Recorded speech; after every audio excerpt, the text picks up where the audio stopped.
జూటా number 1 TRS ప్రభుత్వం దళిత నాయకుడినే ముఖ్యమంత్రి చేస్తామని చెప్పి కేసీఆర్ ప్రకటించాడు. నేను చెప్పిన అంటే తల నరుక్కుంటగానే ఆ మాట తప్పను. ఖచ్చితంగా ఎట్టి పరిస్థితులలో రేపటి తెలంగాణ రాష్ట్రానికి దళిత నాయకుడే ముఖ్యమంత్రిగా ఉంటాడు. జూటా నంబర్ 2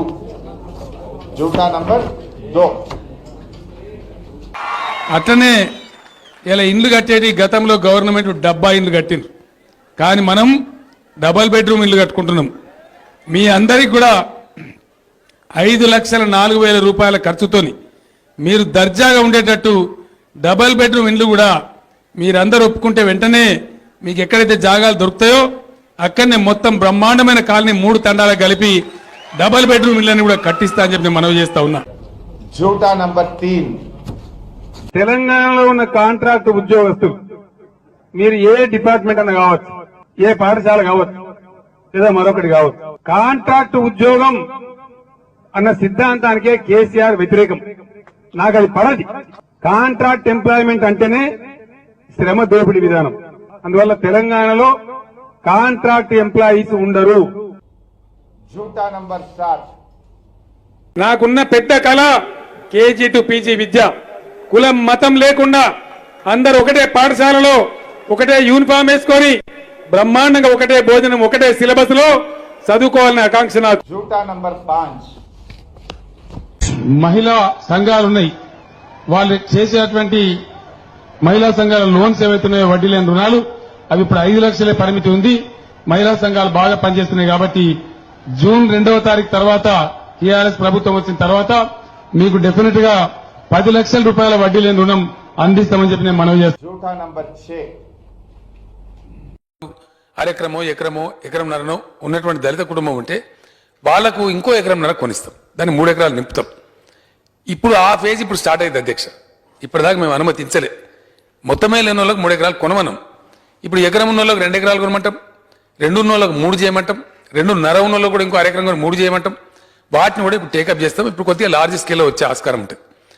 దీన్ని మొత్తం అంతా కూడా ఫైనల్ ఐడియా ఏంటంటే గతంలో ప్రభుత్వాలు ఇచ్చినటువంటి అసైన్డ్ భూములు కానీ, లేదా ఇతరత్రా కొనిచ్చినటువంటి ల్యాండ్ పర్చేస్ స్కీమ్ కింద ఇచ్చిన భూములు కానీ, లేదా ఇప్పుడు ఈ ప్రస్తుత ప్రభుత్వం చేస్తున్న ఎఫర్ట్ కానీ వీలైనంత ఎక్కువ దళిత కుటుంబాలు పెట్టుబడితోని 3 ఎకరాల భూమి కలిగి ఉండాలనేది ప్రభుత్వం యొక్క సదాశయం తప్ప దీనిలో వేరే ఉద్దేశాలు లేవు. జూటా నంబర్ 7 డిసెంబర్ 11 తర్వాత గెలిచిన తర్వాత పేదవాడికి ఎక్కడ జాగా ఉంటే అక్కడే 5 లక్షల రూపాయలు ప్రభుత్వం ఇస్తుంది, అక్కడే ఇల్లు కట్టుకోవచ్చు. జూటా నంబర్ 8 ఆరోగ్య విధానంలో తెలంగాణ 24 జిల్లాలు కాబోతా ఉంది. రేపటి తెలంగాణ రాష్ట్రంలో 24 జిల్లాలైతే ప్రతి జిల్లా కేంద్రంలో ప్రజలకు 30, 40, 50 కిలోమీటర్ల లోపే నిజాం ఆర్థోపెడిక్ లాంటి సూపర్ స్పెషాలిటీ హాస్పిటల్ కూడా రాబోతుందని మనవి చేస్తా ఉన్నా. మండల కేంద్రంలో ప్రతి మండల కేంద్రంలో 4 వైద్యులు ఉండే విధంగా 30 పడకల ఆసుపత్రి ఉంటుంది. నియోజకవర్గ కేంద్రంలో 100 పడకల ఆసుపత్రి ఉంటుంది. ప్రతి జిల్లా కేంద్రంలో ఒక్క నల్గొండలో కాదు, నల్గొండ 2వ, 3వ జిల్లాలు అవుతుంది. ఖచ్చితంగా నల్లగొండ జిల్లాలని 2వ, 3వ నిమ్సులు రాబోతుందని మనవి చేస్తా ఉన్నా. ఈ రకంగా వైద్య విధానం ఉంటుంది. జూటా నంబర్ 9 తెలంగాణ రాష్ట్రంలో నేను కలవగంటున్నది ఏంటంటే రాబోయే రోజులలో దూర తీరాలలో ఉండే, గుట్టల వెంబడి ఉండే, అడవుల వెంబడి ఉండే గిరిజన బిడ్డలను కాపాడడానికి హెలికాప్టర్ అంబులెన్స్ పెట్టాలని కూడా ఆలోచన చేస్తా ఉన్నాం. ఆ రకంగా తెలంగాణ మనం రాబోయే రోజులలో అద్భుతంగా డెవలప్ చేసుకుందాం. జూటా నంబర్ 10 100% నిరుద్యోగులందరికీ కూడా ఈ భృతి అందిస్తాం. అది 3,016 రూపాయలు అందించాలని చెప్పి కూడా డెసిషన్ తీసుకున్నాం. ఆ ప్రకారంగా అన్ఎంప్లాయ్మెంట్ అలవెన్స్ ఆల్సో డెఫినెట్ గా ఇస్తాం. దానికి లిమిట్ పెడతలేం. I'm very clear. జూటా నంబర్ 11 నియామకాలు టీఆర్ఎస్ ప్రభుత్వం వచ్చిన తర్వాత 1,24,000 ఉద్యోగాలు ఇప్పటికే నియమించడం, 1,24,000 మందికి ఉద్యోగాలు ఇచ్చింది టీఆర్ఎస్ పార్టీ. అంటే ఎంత దుర్మార్గం అంటే ప్రజలను కూడా గొర్రెలుగా భావించేటువంటి వారు ఇట్లాంటి అబద్ధాలు ఆడతారేమో.